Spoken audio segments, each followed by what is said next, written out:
again, I can issue these certificates to people, but what is the passenger journey? Like, what happens in practice when you show up at an airport with this?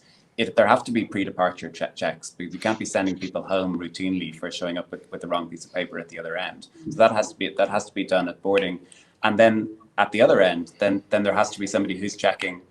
There has to be border control who are checking the certs at the other end as well. So you do require two levels of checking, and it also draws attention to the fact that that it is complex, because you have the health department of your country interacting with the airport authority, interacting with the airlines, and interacting with border control, which is, I mean, it is a complex thing to set up.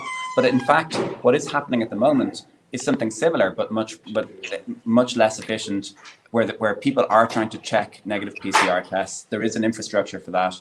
They are looking at things, they're trying to validate them, they're ringing phone numbers on them. So there is an existing system, and it's really just a more efficient version of that.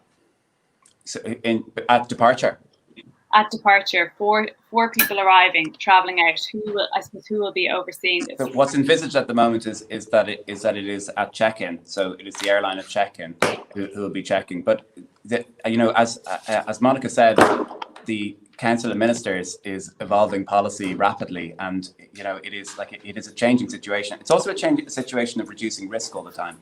So every week in Ireland, we're vaccinating 250,000. 300,000 people are getting a vaccine, and the same across Europe at that rate. So the R number is reducing across, the risk is reducing, and at the same time, then we have this danger that another variant could emerge somewhere that could interrupt all of that. So it's an evolving situation very rapidly.